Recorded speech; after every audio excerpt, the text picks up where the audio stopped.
Though the matter has long been settled by science, society still spends a decent amount of time debating, mostly on Twitter and usually right after some tragedy, and I guess with more emojis these days, whether or not video games contribute to real-world violence. And speaking for myself, I can tell you I spent a decent amount of my life shooting, stabbing, chainsawing, and yes, occasionally teabagging my opponents to the most undignified of deaths, and yet I've never raised a fist in anger against my fellow man. Though video games don't seem capable of turning ordinary human beings into killing machines, there seems to be one way they can positively influence human behavior: career choice. In this video, I want to talk about certain video games that may have inspired some gamers to take a deeper look at a field that ended up becoming their career. And I'll start off with Life and Death 2.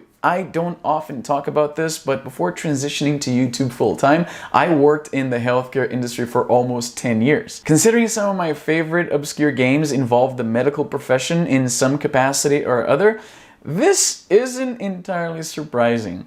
Whether it was on the DS/Wii era with the excellent Trauma Center franchise, or my dad's computer in the 1990s with Theme Hospital, or even on iOS with the criminally underrated and surprisingly realistic Doctor Life, I think I may have had a longer virtual doctor career than some actual doctors I know and worked with. In fact, my cousin happens to be a surgeon and we used to play this game together, so maybe I should hit him up and ask how realistic this actually was. As I said, I'm talking about the Life and Death series, assuming you can call 2 games a series. Both games revolve around diagnosing, treating, and occasionally operating on virtual patients. I was particularly fond of the second one, aptly titled The Brain. Guess what you did in that one? The game was surprisingly complex, demanding you first study tutorials that took place in an actual classroom. You had to familiarize yourself with signs, symptoms, and imaging diagnostics before ever getting to the part of the game where you actually cut into the patient. Yes, the game is relatively non-linear, so you could skip the classroom portion entirely and go right into just winging it with the patients. But you end up with a good chunk of dead people that way.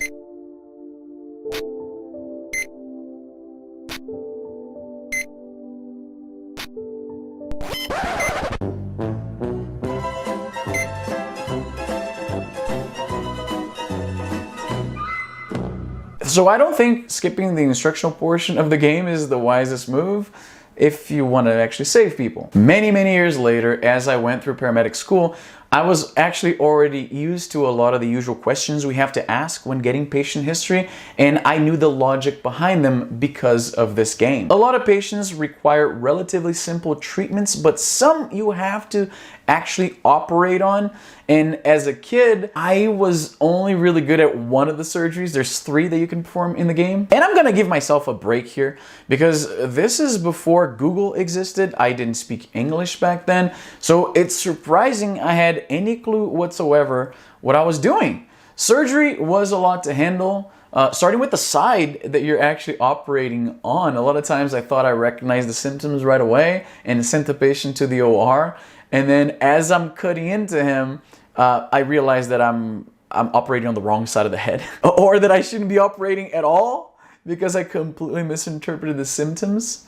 Now, that's an oopsie daisy. Also, let's go back real quick here to Doctor Life. This game, like I said, criminally underrated. It's a mix of Sim Tower and like a doctor simulator, and we're gonna touch on the Sim series in a bit, but this is a game that I actually want to get back into on my phone because it was, like I said, surprisingly realistic. I was actually playing this game as I was finishing paramedic school, and the whole time I'm like, yeah, like whoever made this game actually put some serious thought into this. Then we have the Phoenix Wright series. Now, Phoenix Wright is a type of game that I shouldn't like.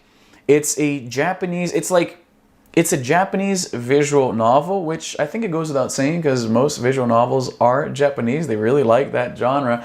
I'm not a huge fan. I have a serious attention to detail problem it comes with the territory of being riddled with ADHD. But Phoenix Wright I really liked. It's basically you play the role of a novice defense attorney and all of your clients are innocent, but the case against them is pretty strong. So you have to basically debunk what people are saying, look for evidence, investigate the crime scene as if you were an actual police officer, I guess, like a detective. Before you give me any trouble, I realize that the courtroom portion of the game is more inspired in movies than the real thing, but it was still a lot of fun. The series started out on the GBA in Japanese, and then it made the transition to North America and thus the world when it came out on the Nintendo DS. I played a lot of it, though I never actually beat the game because it gets progressively harder, or maybe I'm just stupid. There's always that possibility. I've been told that in the comments many times. Out of all the games on this list, Phoenix Wright is perhaps the most accessible. Like I mentioned, I played it on the DS, but it's also available on iOS and Android and on the Switch. Though, where's my DS? I don't know where my DS is. I have the original one. I have my, oh, and there goes my vape. I played it on my original DS, and I love the fact that you could yell objection right into the microphone. It's nice. Like, obviously Nintendo put a bunch of things here that they didn't even know how they were going to use, but third-party developers did a pretty good job at putting that hardware to use. This game, I am certain, inspired careers because I happen to know two, not one, two architects that have told me that this is the game that first got them into designing. The Sims, the original, back in what, 2000? That's when it came out? Obviously, the Sim series is huge. It started with SimCity back in what, 1989, I think it was. Then SimCity 2000, there was Sim Farm, Sim Ant, Sim World, Sim Town, which was like the kiddie version of SimCity, which I actually liked the graphics way more. Simcopter, I played the hell out of that one. Simcopter was cool because you could actually load your cities from SimCity 2000 and then fly over them in 3D. 3D. Yeah. The word 3D is doing a lot of heavy lifting there because, yeah, it looked like ass. Anyway, the Sim franchise culminated in The Sims, arguably the most popular game that came out of Maxis back then. It was a bit of a life simulator kind of game. You had to eat and work and pay bills and do all those things. But before you could get into any of that, you had to design your living space. You expand this room and you make a little thing here and you paint the walls and this is going to be a bathroom, this is going to be a study room. It's kind of cool.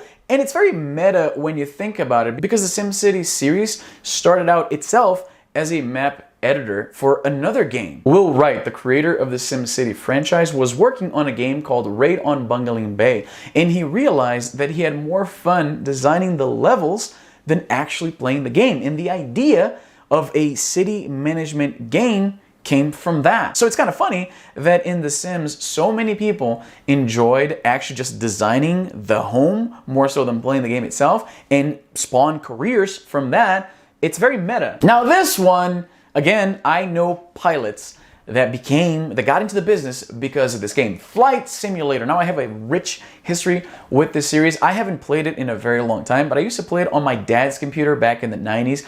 The version, I think it was Flight Simulator 3. It was on DOS. It was old as hell. Now, graphics aside, and they looked terrible. The buildings, they just looked like bricks. There was no texture to them.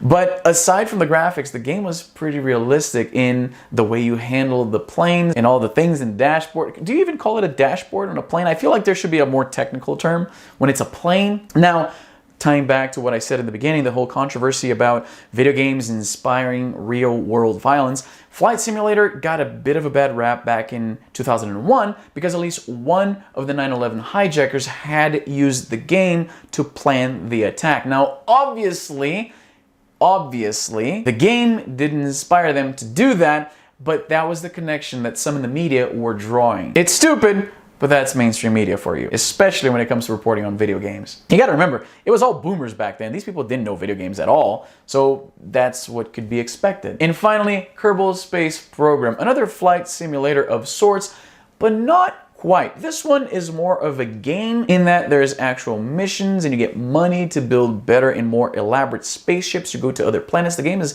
very realistic, perhaps even prohibitively so. I know people that enjoy this kind of theme but can't get into Kerbal Space Program because it's too complex. I played a lot of this mobile game, which is basically a more simple 2D version of Kerbal Space Program called Space Agency. It's a lot of fun. I played, like I said, a lot of it, and it really scratches that itch of putting together your spaceship and minding things like fuel consumption and the orbits and all those things. I love that game. In fact, I want to get back into it. I wish there was something like that for the Switch. I don't think there is. But yeah, it wouldn't surprise me at all if there's a lot of kids thinking of going into aerospace engineering because of Kerbal Space. Let's try that again. Because of Kerbal Space Program. Well, what about you? Have games influenced your career choice? Do you know anybody whose career was inspired by a video game that they loved as a kid? I mean, this would be cheating, of course, but I know a lot of people got into game designing because they loved video games, but that's too easy. I want to hear about a certain game in a specific genre that made you think, huh, that's kind of cool. Anyway, as always, let me know in the comments down below. If you haven't already, subscribe, leave a like, follow me on social media. I'm super active over there, especially Instagram. If you enjoy seeing things like behind the scenes footage and like extra content, that's where you find it. Hit me up on Instagram. I try to respond to everybody that hits me up there. And that's all the time I have for today. I'm Izzy and I'm done.